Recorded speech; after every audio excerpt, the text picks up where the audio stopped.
Dan, I really want to start by saying thank you so much for joining me today, and also thank you for your work throughout the years. I first became aware of your material from Drunvalo Melchizedek's The Ancient Secret of the Flower of Life. He talked a lot about your science and your studies on really the like the DNA molecule and how it's dodecahedral and icosahedral and the sacred geometry of our biology and of our genetics even. And so I wanted to start by asking you a little bit about that, and maybe even relate that with like the science and the physics of ascension, because this is a big point of interest for a lot of us in spirit science and spirit mysteries. And I'd love to hear about like your research and where that's taken you. Well, yes, our most recent series of films are on the physics of ascension, and it is true that I did some of the original mapping on the DNA. I have those images handy on the physics of DNA, dodeca ratchet. Let me try the little share screen here thing a minute. One moment. Yeah, please. Are you seeing my screen here? Yes, I am. Good. So the idea is that the DNA, as we know, mapped geometrically, is essentially a ratcheted dodecahedron down a helix, where the increment horizontal of turn is golden ratio squared, the vertical increment of turn is golden ratio, and the radius of the turn is golden ratio cubed. And that provides a path for a certain wave mechanic. Now, what I pioneered was the measurement of heart coherence. Here you see here the power spectrum of EKG during love, and the measurement above here, at my suggestion by Glenn Ryan, of the presence of the enzyme which measures the density of braiding. So essentially what's happening in the DNA helix, we strongly believe, which you see in some of these other images down here. Let me see if, yeah, that's an animation, that the braid within the braid of the DNA responds mechanically to a piezoelectric phonon. Here we have helix here somewhere. This is all at goldenmean.info/DNA manifesto. So the whole visual series is there. I particularly wanted to show you that the braid of the braid of the braid in the braid of the DNA, here's the picture, results in a geometry which is literally electrically implosive, and that's measurable. So when you feel that rush of love where your heart phonon cascade generated a piezoelectric field, your DNA responds piezoelectrically because of that golden ratchet phase conjugate of fractal implosive geometric structure. The DNA responds by imploding, literally. And here's actually a photomicrograph of the DNA as a toroid, toroidal DNA. There's a lot of articles about it. And it basically becomes a plasma donut. Now, what does that have to do with ascension? We believe that in the presence of human bliss, measured not just by EKG coherence, when I discovered and invented the concept of heart coherence, now at our realheartcoherence.com technologies, but also in the brainwave, and you saw some pictures there, and you can see it at flameinmind.com, where the brainwave makes a golden ratio frequency cascade, alpha, beta, etc. And so your brainwaves are imploding and your heart's becoming a laser phonon geometry, and the electrical result is a compression field, which your DNA responds by implosively braiding. And that spin density is called going to the next dimension because it shows up as an additional harmonics in the power spectrum of the heart, which is how immune health is measured in medicine. It's called harmonic inclusive or fractal heart rate variability. And that spin density and superposed harmonic inclusiveness results in the throat of that vortex. I suppose I should have got my donut out here, but in the throat of that vortex, the transverse electromagnetic is converted down that golden spiral on the cone of caduceus, literally, and out the squirt gun of that toothpaste tube at the Planck threshold. Golden ratio exponents of Planck produce all the critical harmonics. It's called origin of biological net entropy. So out that toothpaste tubes comes a compressional wave, sometimes incorrectly called scalar or torsional. Correct term is a longitudinal EMF array. And that is the physics of all action at a distance, and the physics, for example, of lucid dreaming, and the only thing you can take through death. And we have proof of that. This is not a speculation. It's the physics of every language we have about spiritual experience, whether it's lucid dreaming, remote viewing, astral travel. In fact, our plasma technology, and I can show you pictures in a minute, therify.net, produces a massive phase conjugate pine cone between plasma tubes, verify.net plasmids. We're doing rejuvenation in 25 countries, pain reduction. It's pretty cool. And we have clear reports we can trigger active lucid dreaming. And we know a parallel to that is the longitudinal coherence induced by sunrise and sunset, like Agnihotra. So once you learn what a longitudinal array is, visualize a fractal or a flower, which is how the Earth grid magnetic nodes cross, where radioactivity is reduced measurably and where Kogi went to make phone calls to ancestors, and where every cathedral, labyrinth, and cozy rev mirror that ever worked is. And if you put the Therify there, or birth or death there, you're more successful.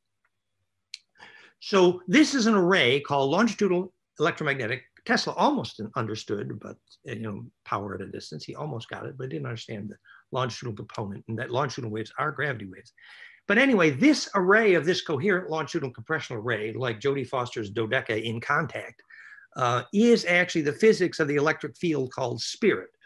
So just one last thought, and then please more questions. But so many religiously sincere people have somehow got the idea that the electricity that comes out of the wall that you plug into is somehow not loving, but that the electricity they have been calling spiritual is made of a different substance.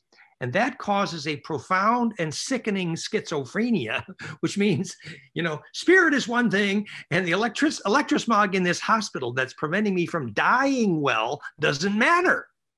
And that's a problem.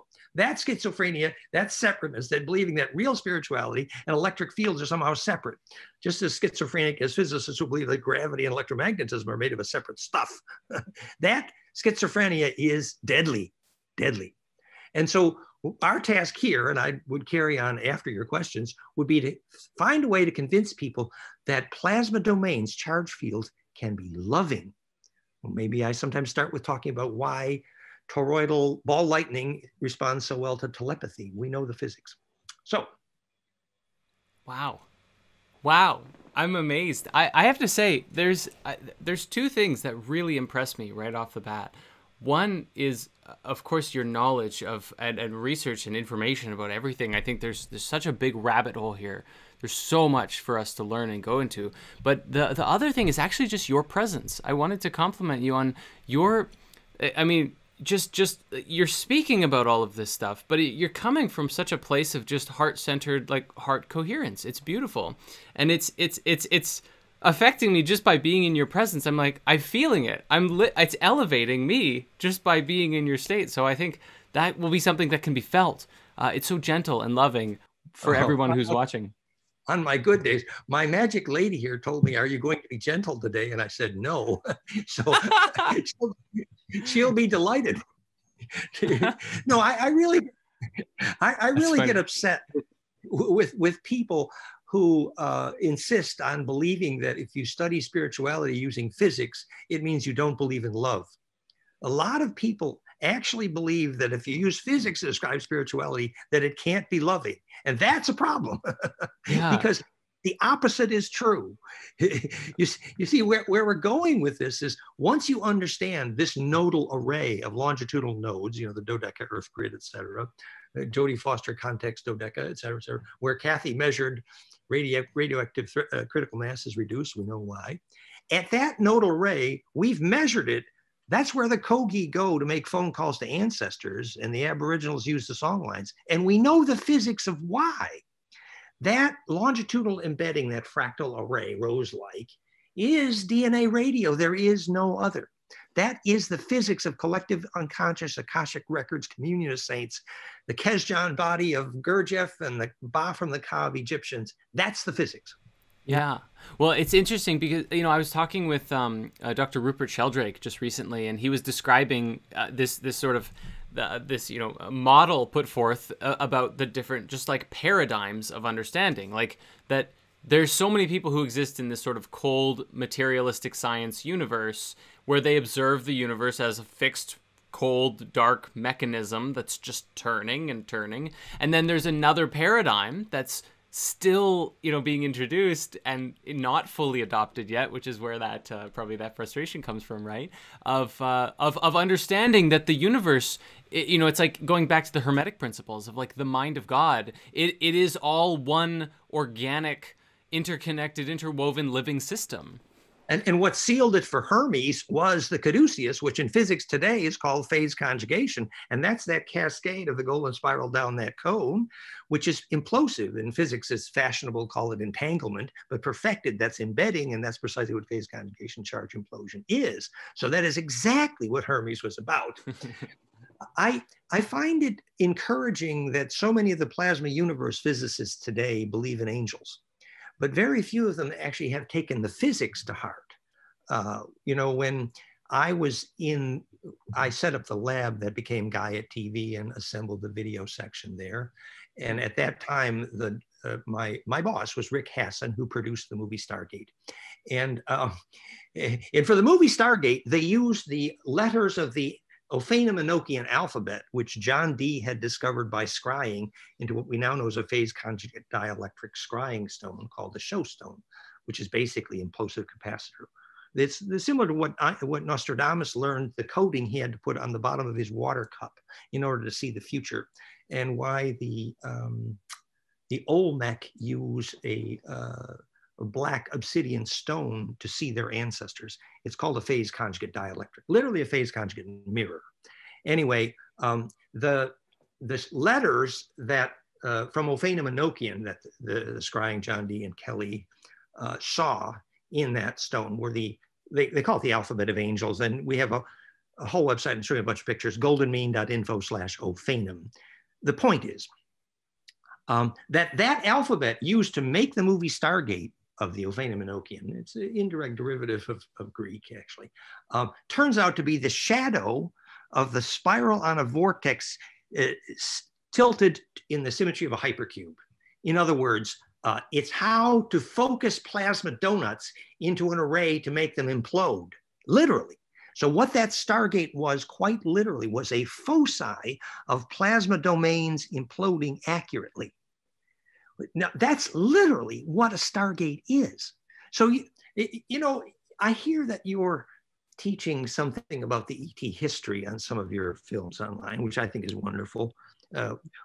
We claim to have some pretty personal context and that sort of thing. But one part of that story, if you look at the secret space program details, originally Jason Rice, but more useful recently would be Robert Woods at Gaia TV, talking about the secret space program. And they talk about going through these space stargates, portals all the time. And everyone assumes that, oh, this is kind of science fiction, and when they said, beam me up Scotty, no electrical engineer on this planet ever imagined we'd know the physics, but I am here to tell you we do know the physics, actually. And that, remember when Billy Myers was beamed up by the Pleiadians, it was Asket and Sanjasi over Lake Majore. I was sort of there. On the day that he was emotionally upset, they had to beam him up a different way, which was very painful because of the geometry of the field of his emotions. Now that's a bit of a clue, actually. Like supposing you're getting ready to die or have bliss, it's about the same thing. And you're sorting your emotions in order they can withstand compression, called black hole of death. And if you're angry about something, which is literally electrically a wave that is not shareable, cannot be propagated, cannot be compressed well, cannot implode, then stargates ain't gonna work. That's why, not in the same way. Because implosive compression is how you get acceleration from compression. That's why we have that whole new lesson about, are the scientists of Earth going to continue to embarrass us? Because since they do not know why a piezo, water or mercury vortex makes gravity, not only do they not know why any object falls to the ground and do not know why the Nazis won the war, but they can never learn the physics of the origin of life force consciousness. And of course, the ETs are going to continue to regard us as not a galactically shareable civilization. So in effect, we're kept in the Stone Ages until our physicists know why a vortex makes gravity. Wow. Okay, wait, there's so many places I want to go with this. So first of all, I've heard you speak about, okay, wait. You brought up the ETs, and you brought up this whole thing. I listened to one of your videos recently, and you were talking about the Anunnaki and the Ark of the Covenant, and you were talking about both the Ark of the Covenant and the Holy Grail being these like ancient artifacts, especially the Ark of the Covenant being like some sort of reactor Anunnaki technology or something. Can you describe a little bit more about that? We know a whole lot. Well, first of all, there were a bunch of arcs. Most of it was Syrian technology. The Syrians at that time were famous for selling guns to both sides of a war, but the physics were that the alternate layers of gold plus acacia wood.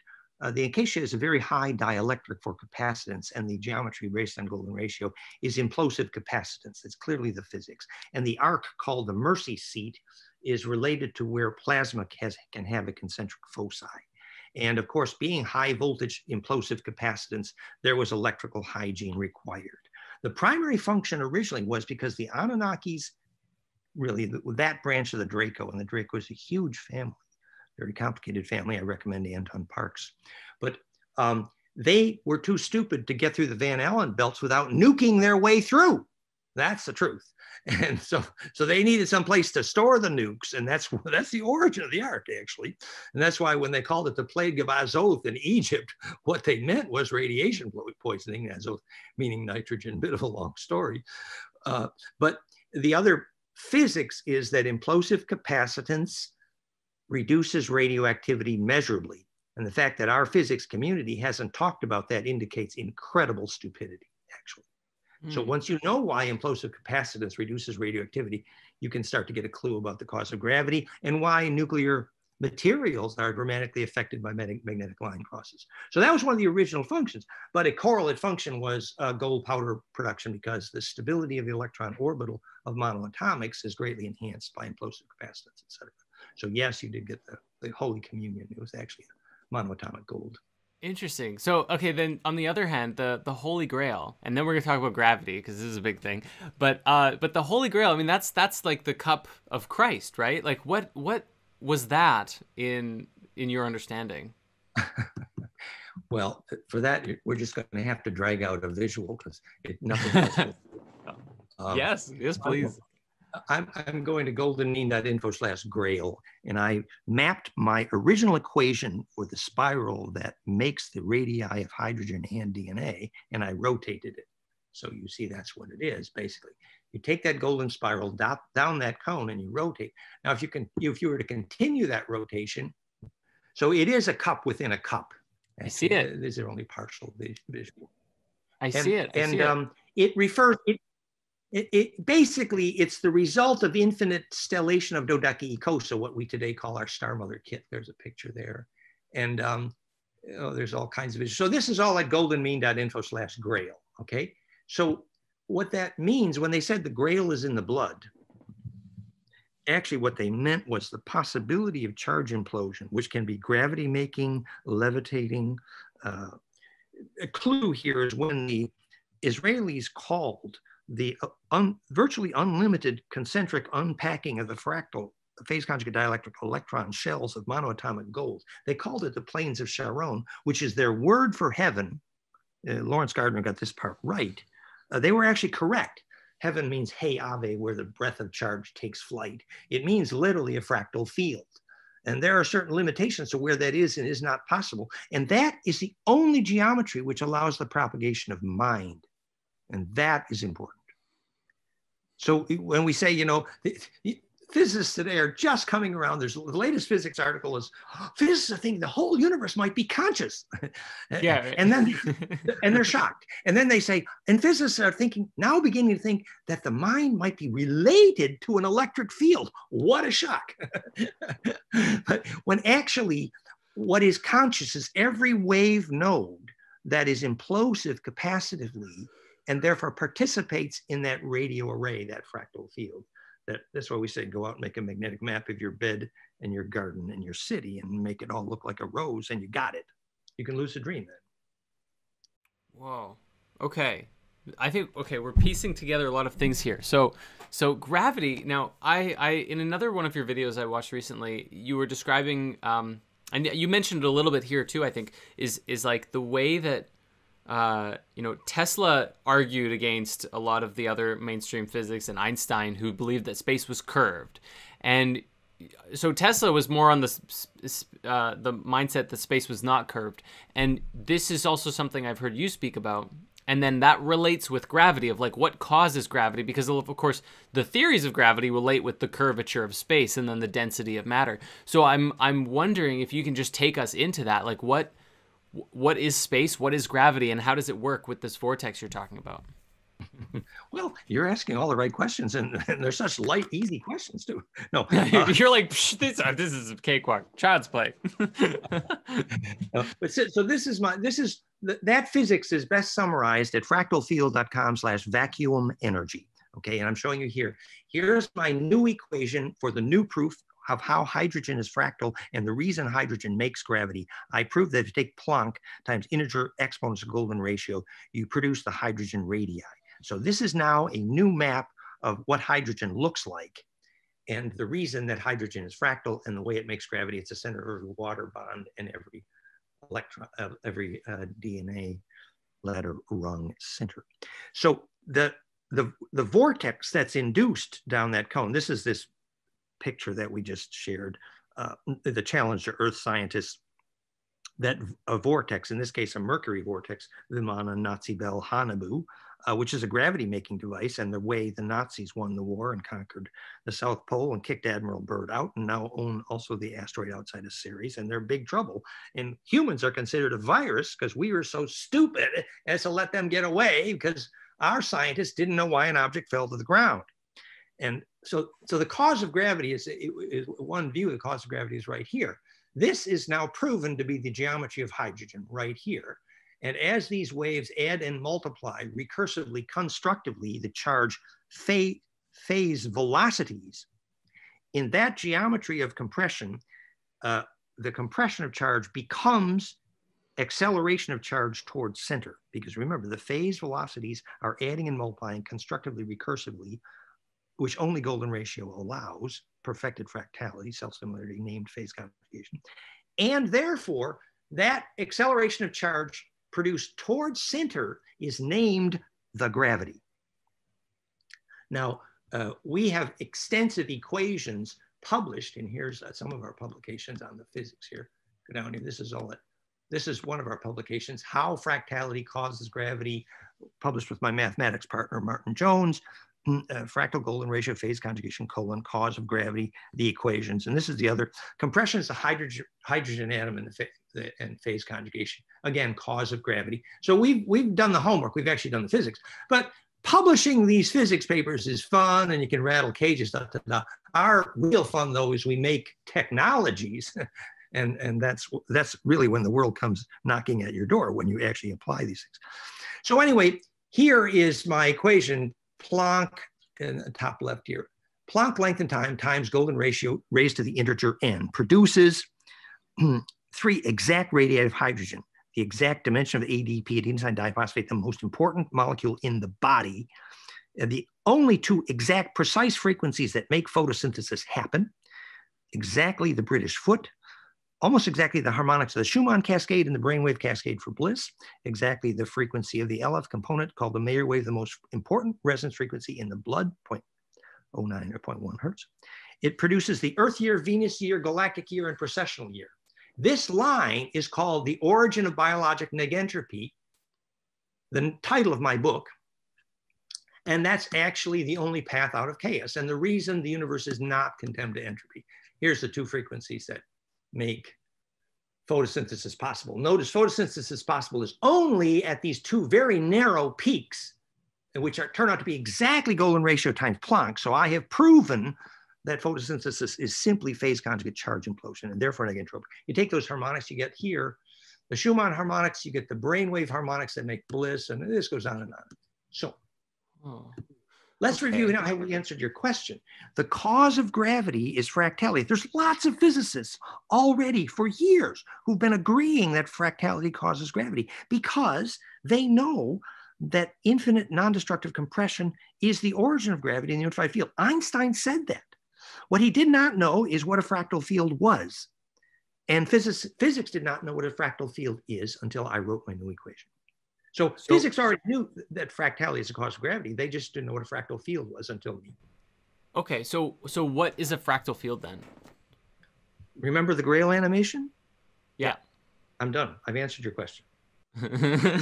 Okay. That dodecahedral shape is the shape of hydrogen. It's the stellations that result in the atomic table, origin of DNA, Earth grid, zodiac, every living protein, Einstein's foundation stone. And the reason is because the stellations of the dodeca, every X, Y, and Z node is a simple integral exponent golden ratio. Okay, so let's take this and make this really practical for someone who's just listening to this, who maybe doesn't understand all of the physics, including myself, because there's a lot of details here that I'm kind of like, whoa, there's a lot here. So let's take for something like the sun, for example, right? Like we have all these models. It's really, really big, and therefore it bends space. That's the old mainstream paradigm. You're talking about, if I'm understanding even moderately correctly, and please fill in the gaps here, you're talking about like the way that the things orbit the sun is basically this energetic fractal field that's coming from the sun, the sun is creating a vortex that is drawing in things around it, or what? A lovely way to ask the question. First, let's be clear.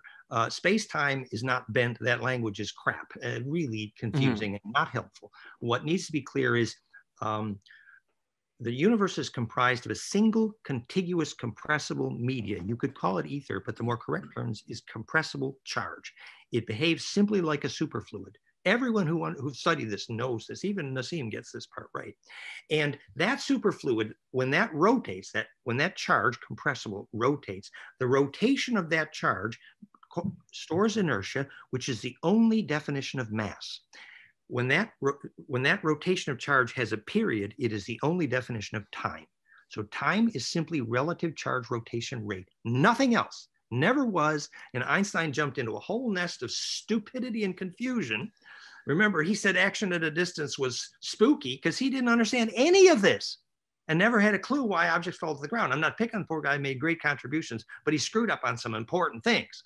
So just to get it straight, space-time is not bent. What, in fact, gravity does is bend the wavefront of the charge wave trajectory. That's all it does. So, for example, the reason a clock speeds up when you accelerate is simple. More of the transverse inertia of that charge rotating is then compressed down into increased rotation rate, which is called time. Okay. So you're kind of saying, okay, let me see if I'm getting this right. You're saying that basically all things in existence are all spiraling and fractaling and vorticing, and that the increase of when you're like accelerating, the increase of time is really just the compression of that vortex. It's the compression of spin rate. Time is a name for the period of rotation, nothing else, nothing. So you measure rate of your rotation rate, that period, you call that time. That's all it is. That's all it ever was. And the reason your whole life passes through you just before death in front of you is you compress time, correct? What you've done is death has to be a compression electric black hole because that's the only way you can accelerate through into the longitudinal array, which your spirit knows is the only way to go into the collective unconscious. And you don't get there unless you qualify. Okay, so that's actually the next area I want to go into is death and retaining your memories and going through death in this passage. But the one question I have before we do that is you're talking about building just because it's on the subject of gravity. You're talking about building technologies into the world. Do you have the ability to build an anti-gravity car, ship or device? Yeah, we've seen many of our friends float, and we know the physics of that in the physics of Kundalini. You can see the physics of gravity at fractalfield.com/conjugate gravity. You can see examples of it applied to propulsion technology at fractalfield.com/propulsion. All of the links are indexfractalfield.com, including the YouTube channel. I must say that's a bit crude. When you rotate piezoelectrically charged water down a vortex. We made a few ounces. We bought $1,000 pump. We learned later there's a way to do it with an aquarium pump. But you can make a vortex to make some gravity. And if you use liquid mercury and dope it with a iron powder with a special solubility wetting agent called red liquid, the physics of the Hanabu Nazi Bell Vimana, you can make a whole bunch more gravity. But it's dangerous and messy and crude by comparison. If you take a quartz crystal called Koski frost and you pump an RF pump wave into it, they measured 800 times its own weight in gravity. You can read the Koski frost book at fractalfield.com/propulsion, okay? And the reason that makes gravity is because that quartz crystal z-axis is helical, and that's called rotating a conjugator. And once you begin to get that story, you can actually learn about technologies that would enable our planet to qualify to be interstellar, actually. For example, why in Star Trek, I think it was called the lithium niobate crystals. It's actually like a barium strontium titanate. These are phase conjugate dielectric crystals, and they pump wave into them. And so what they called impulse power was the vortex, and what they called warp power was actually the charged crystal. But we're into something much more sophisticated than that, actually, which is called a rotating conjugator. I can give you just a simple example. The hottest subject in all of chemistry, Buckminster fullerenes, I knew Bucky quite well. They're stellated ecosa, and they're phase conjugate implosive capacitors, and they have a magic spot at the middle. But if you can make them pure enough and create the layering correctly in the right dielectric material and then rotate, you make both gravity and propulsion in a very elegant way, which makes every other form of energy and transport on this planet look like the Stone Ages, clearly. So in that case, you're talking about building it with technology, but you also said you've seen your friends float. Do you know a way then to just do this with your own body so that it's not just like you're not making a thing, but you just have reached out? Is that what the science of ascension is for you? Like at least one step of it is being able to just generate gravity waves yourself as you're through your body. Remember that when the TM people show the siddhi of floating, they're measuring brain coherence, but not heart coherence. And it's a crude introduction of Kundalini, but I've been having intense Kundalini for 30 to 40, 50 years. Let's not count, please. But Kundalini feels like a red hot lightning bolt going up your tailbone and coming out the top of your head like a bolt of lightning. That's sort of what it feels like. And it's a rainmaker, and it's pretty colorful. And the physics is all articulated quite well from Benthoff. goldenmean.info/Kundalini. It's a phase conjugate phonon cascade up the spine liquid pump, and you have the ventricle horns and the phonon wave and the triggering of the pineal. We know the physics pretty well. So yes, you feel like liftoff. It's true. Again, very crude by comparison to what's necessary, but that's not how I would like to travel. Actually, that's not even an elegant way to travel, but it's very instructive to learn the physics. Let's think more clearly here. When we said the charge bubble around your body, your aura, I have the picture handy where they take pictures of ghosts leaving the body.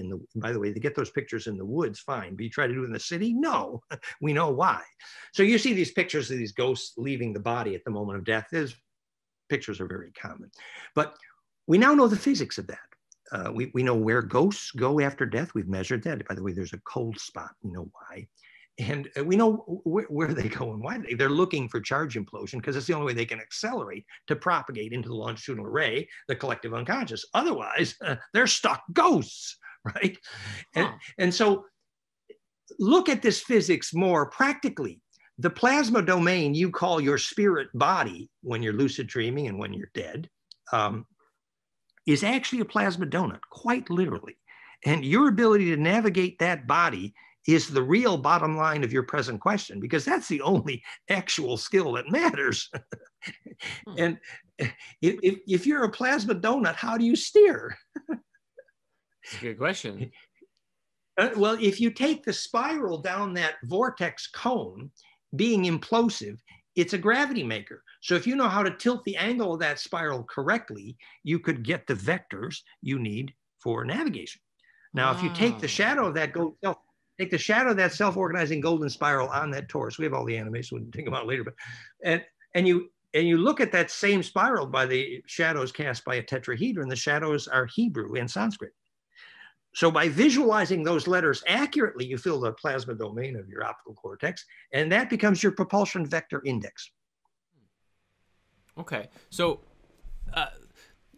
there's a lot here. You've talked a little bit about these ghosts though, and the passage of death, and it seems very relative to the going through the vortex, the charge implosion. I don't even know how to describe it. Can, like, this is a big question. Like, there's people, there's children who. Oh wow. There's a ghost. Go ahead. There's children who have, who are born and they retain their memories of past lives, and they're like so clearly, oh yeah, this happened. And there seems to be this like kind of recurring theme of like most commonly is like you die and you reincarnate, but you go through this memory loss of the past life. So what is the secret to going through death and retaining your memories? How does one do that? Congratulations for asking precisely the right question.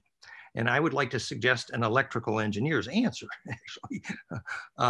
This is Korotkov measuring where the ghost goes after death.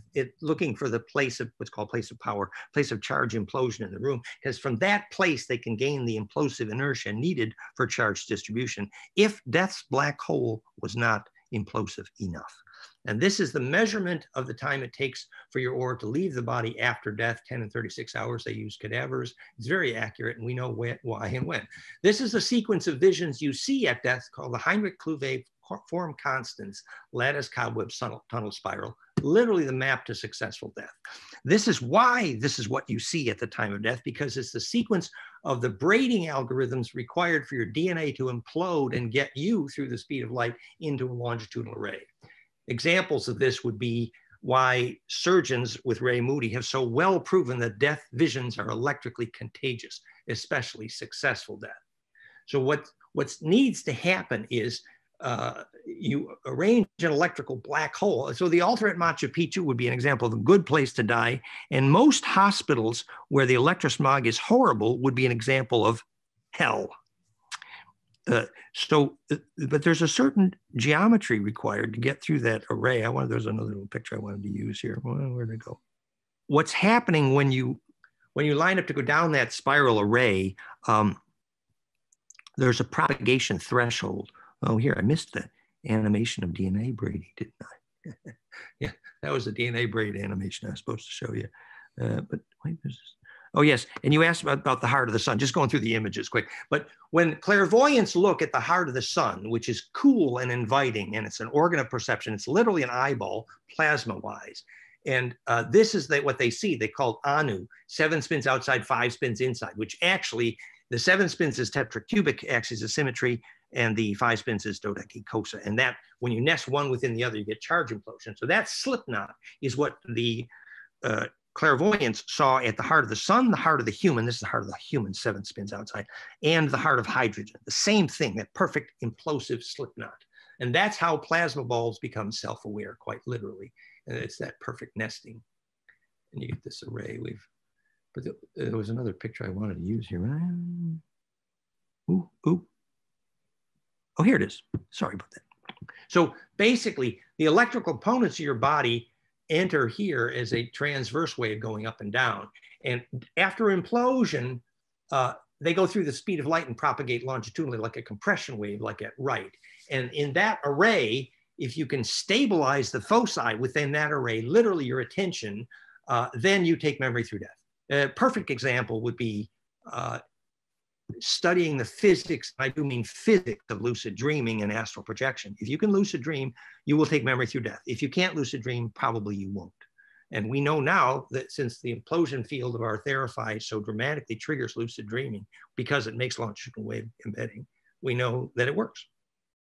Okay, so I'm going to make an analogy here and tell me if this is accurate. Like it's almost as if you have, let's say you have this big, like you have a hole. Here's life and here's death, and there's a hole between those two things. And in order to get yourself from one side to the other intact, you have to essentially go into a vortex, like spiral yourself into a particular geometric pattern that goes, very small to be able to pass through that intact. And otherwise, it's kind of like taking, trying to force everything through that hole, and only a tiny little thing comes through, and all of your memories just kind of dissolve. I don't know if that's a good analogy, but does that make sense? Is that accurate? Well, it's a bit of an intro, but I think we can be a lot more elegant in the description. First of all, Definitely. That was a terrible analogy. I'm doing my best here. But first of all, let's emphasize that we're describing the physics of both successful birth and successful death, and it's the same as the physics of successful bliss, actually. And all are simply implosive compression. Also remember that what you're calling your spirit body memory is a plasma donut that just happens to inhabit your body. And your body is designed to make that bigger. That's why every decision you make in life should be about, does it make my aura bigger? That's the simple criterion for every decision you make in your whole life, and then you're on track. Otherwise, you're off track. And your aura is measurable. It's not subjective. This is GDV and other devices. This is good technology. So this is what's called feeding the Holy Spirit, and the Holy Spirit is a charge envelope. So when you need to propagate the foci of the plasma domain that was doing perception inside your body and doing it outside your body, that foci needs to get implosively coherent enough to sustain. It's like the liquid that you thought was insoluble in another liquid, and you spin the one row inside the other, and suddenly the thread reappears as a totally insoluble liquid. So what makes you insoluble inside that collective unconscious? And I can give you a clue. It is that part of your memory that contains pure principle or survival memory. That shareable wave is the only thing you can take with you, because that fractal electric field, collective unconscious, is simply DNA radio's plasma cloud, which has been collecting survival library info for 1 billion years. Interesting. Okay. And compression acceleration gets you. Yeah. So let me ask you a little bit about this on the subject of lucid dreaming and astral travel, which it seems to be very similar in principle to the proper execution of death and birth, and like retaining your memories on the other side is probably similar to retaining your dreams, like remembering your dreams afterwards. I'm wondering, when you have a lucid dream or you have an astral experience, and you're, there's this idea of like maybe you're going inside, or it's a mirror, or it's a window. You're going out into this, great other dimension, and I'm wondering if you can speak to like, where are you going when that happens? Or you take ayahuasca, or you take DMT, you go into this other dimension and you're meeting other beings. Like, where is that? And I know you've spoken a bit about dark matter in other videos of yours, but how dark matter is just not understood, and doesn't really exist in the way that people think it does. Can you speak to this at all? And like, where do you go when you lucid dream or when you astral travel? Yeah, I'm highly opinionated in these subjects as an electrical engineer. And I say the concept of dark matter was a stupidity invented by physicists who found more gravity they couldn't account for. So everywhere there's extra gravity, they say dark matter, because they haven't a clue of why objects fall to the ground. That's the only reason dark matter. Once you understand why the masses of the universe are arranged dodecahedrally to stabilize gravity, suddenly the extra gravity becomes clear, and the concept of dark matter is revealed as the stupidity of physicists who couldn't figure out why an object falls to the ground. That's you asked my opinion, I get it. Yeah. But now your question about where do you go is very useful. Remember when the first lessons of a shaman or a remote viewer, always that wherever there was a peak emotion or a earth grid sacred node, a sacred space. We know what sacred space is now. We've measured it. It's fractal air. It's charge compression. It's where Kogis went to phone ancestors. We've measured it. We know what it is. So where there's been peak emotions or sacred sites, that has to do with where you go. Effectively, you go into an array and you inhabit an array, and that array must be phase conjugate or fractal or look like a rose. Those are the only arrays that work. So it's going to be very, very difficult to translate your vorticity into an array that sustains compression named attention if you're trying to die in a big city in a metal hospital full of electrosmog. Sorry, soul fractionation, bad idea. Now, they say this native Indian spirit, the Seneca, went down the Niagara Falls, and then her spirit inhabits. That is good physics. That is an array that's electrically inhabitable. So are you saying then that like that this physical reality would be considered an array, and then the non-dimensional fourth dimension, fifth dimension, or other places, that's another array, or that's another part of an array? The only thing we're naming higher dimensions is the places where more axes of charge spin symmetry can be superposed, measurable in the number of harmonic inclusiveness at the nodes. For example, heart rate variability, measuring immune health. So the next dimension is simply the nodes in the array where more charge rotations are superposed. Start with stellating a dodecahedron, you get a flavor here. So the spin densities which are possible there and the multi-connected topology enabled there, which we now know is a phase conjugate array, which is a longitudinal nodal array. Remember, those compressional longitudinal nodes can only bounce at the nodes of the stellated dodeca. That's the only place they can bounce. So yeah, they can go faster than light. And yes, you can do plasma containment at a distance, the holy grail of fusion research. If you understand microwave longitudinal interferometry, the plasma fusion research is crude on this planet until longitudinal interferometry. And Tom Bearden had that right. So the point is, you inhabit an array. To do it well, you know that the nodal geometry of that array is critical to where you enter and where you exit. Okay. Some of that made sense.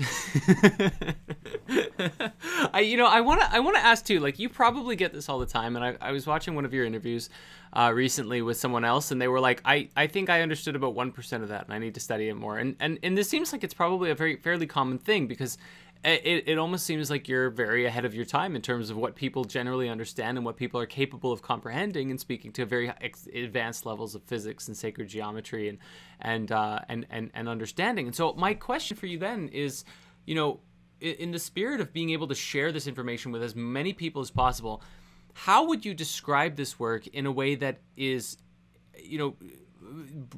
simplified to practicality for people? Is it just love is the answer, or like what could you give people that would be maybe a little bit simplified? You know what I mean?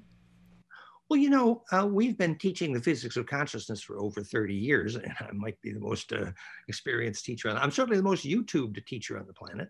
There must be a million out there, I think, if you search on Dan Winter. And we always ended those courses with a section on hygiene.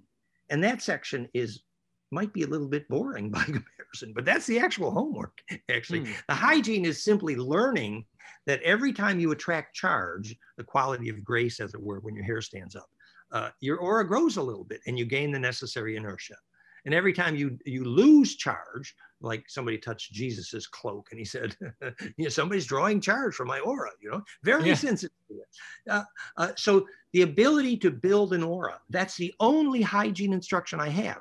But then that has a dietary component and environmental component. And if you're living in a metal building in electrosmog with bad air, I'm sorry, you're not going to get immortal. It's not going to happen. And if you're eating dead food, et cetera, et cetera. And if you're thinking unshareable thoughts, so if you're not doing your exercise and your yoga, if you're not learning to deep breathe, it's all relevant.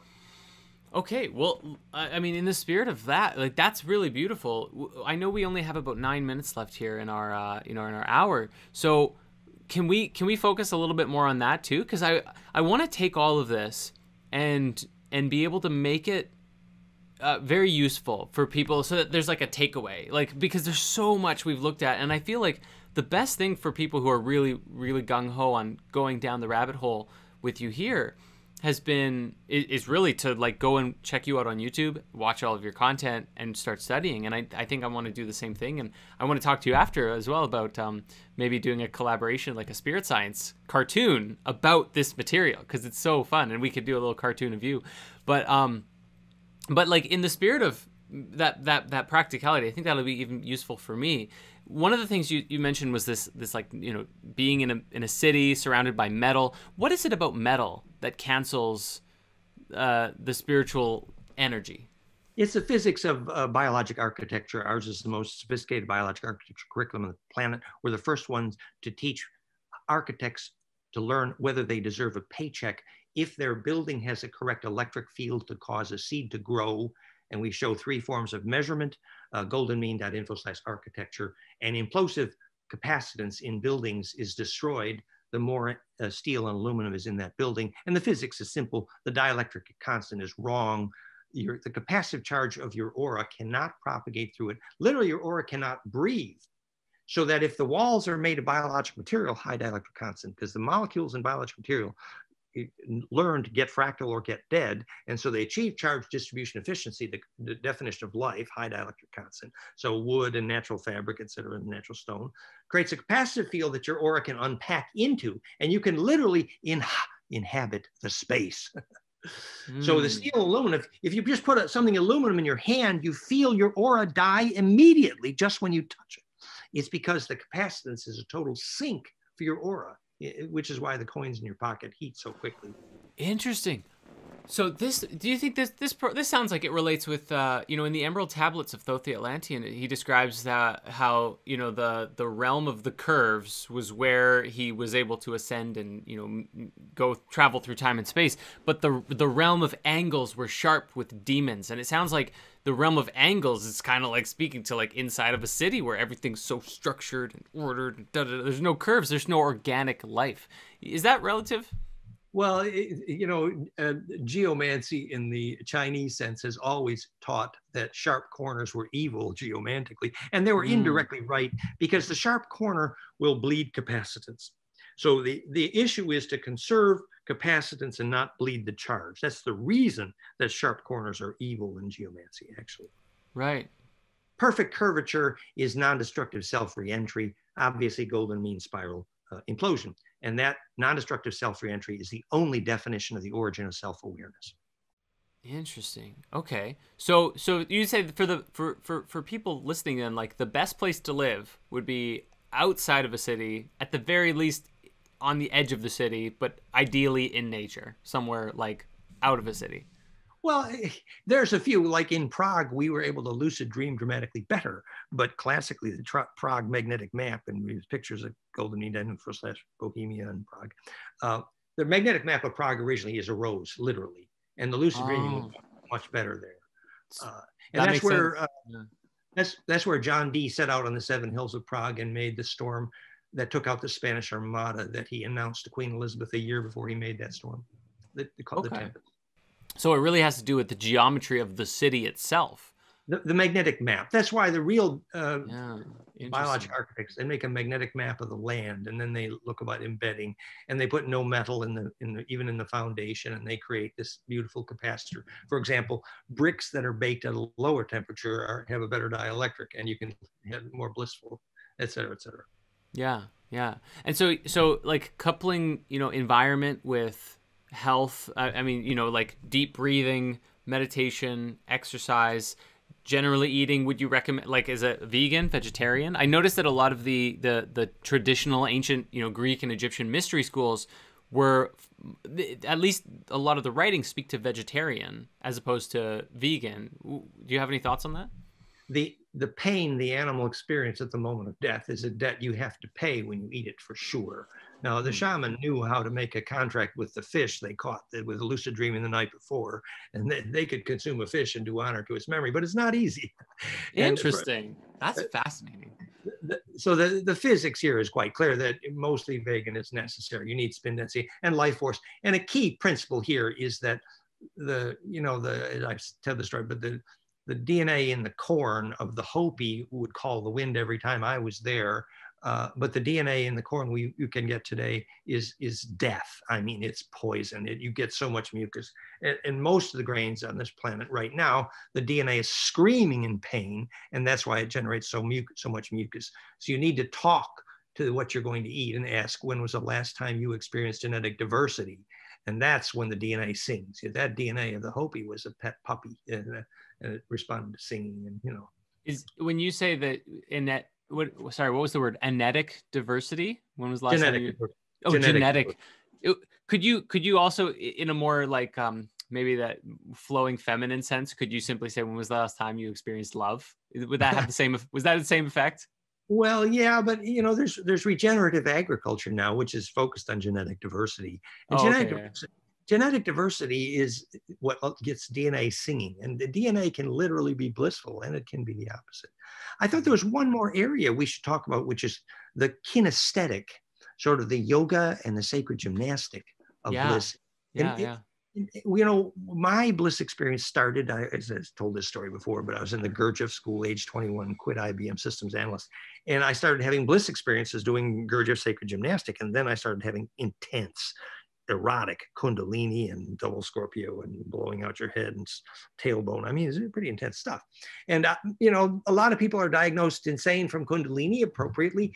Kundalini psychosis or transcendence. Bentoff and Lisa and Ella were friends there. But my teacher, Bentoff, I had just done graduate psychophysiology, so I learned the physics of Kundalini.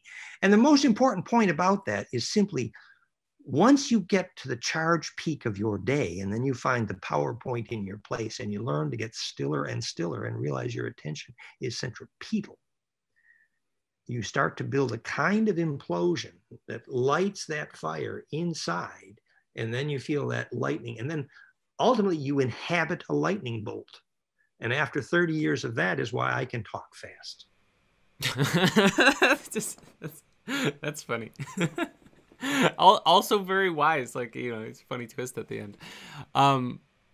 Yeah. Okay. So, I guess, I mean, you spoke a little bit here just about like, just like yoga and the gymnastics and this and that. Like, I've often heard that, part of like the doing, even now, traditionally yoga is often like meditation, right? Like there all the different kinds of yoga. And then one of the kinds of yoga that's popular in the West is like the, doing the poses, and that the poses are like matching your body to various sacred geometric forms that allows for the energy to flow through you more. So you would probably say it's good to be just doing all of that, right? Well, yes. And the physics of accreting capacitance with a movement is that if the curvature of the angle of that spiral you make with a piece of your body is correct, you feel a tingle, a burning in the tip of your finger at the moment you came to the still point in that spiral. And you've actually imploded charge capacitance called chi. And that ability to do that massively, it leads to this idea that your body can become this steerer of tornadoes, actually. And the hygiene for that, we've articulated pretty well at goldenmean.info/Kundalini. Wow. Wow. Well, Dan, we've hit our hour mark here, but I have been just blown away by this conversation. Do you have any final thoughts that you'd like to leave our listeners with? Everybody who's watching and tuning in right now. Do you have any final thoughts that you'd like to share with them? Well, so many people are worried about politics or the extraterrestrial presence, or where is the history of humanity going? Sure. But actually, I think if each one of us focused more on getting to our inner stillness every day, a little bit more discipline about your diet and your yoga and your Tai Chi every day, and that inner stillness creates a centripetal force inside you. And then gradually that links you to other people in a fractal array of the planet. And there's more touching and more love. And we feel each other. We know what it is to feel each other now. It's actually embedability. And so the true physics of spirit is profoundly unifying. It combines all religions perfectly, actually. And it really brings us in the context where we can enter the extraterrestrial community with the right science to understand our own ensoulment. Just one last thought here.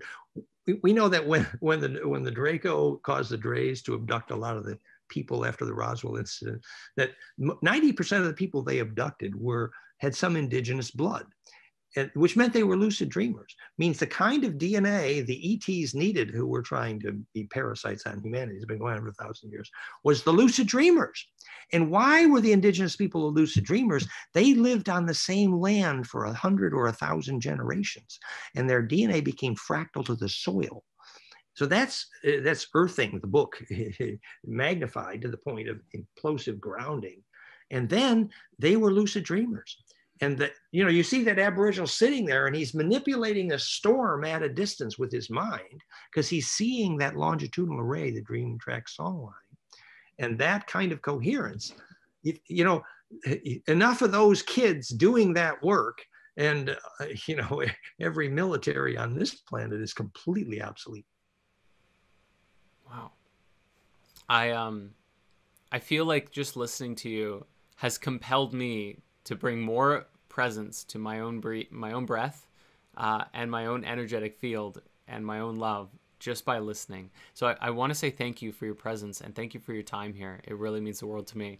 And let's definitely do this again, because I think we haven't even scratched the surface of everywhere that we could go. So you've linked a lot of you've shared a lot of your links throughout the course of this talk so far. But just for for people listening one final time, what's the best place that they can find you at? Main index is fractalfield.com for all of the latest conversations. Our brainwave bliss technology, flameinmind.com, which is also the breath trainer, iThrive.com. The water implosion tech, theimploder.com. The plasma tech, which is amazing, therify.net, true lucid dreaming and healing plasma. And our technology, implosiongroup.com. So yeah, we, our YouTube channel is approaching your YouTube channel. We share. Come and see us. Fabulous, awesome, Daniel. Thank you so much for this call, for this joining me on this podcast, and I look forward to having you on again and talking to you more in the future. I really like your smile and your attitude. Thank you. Thank you. Let's become a shareable wave. Let's do that. Okay. Blessing.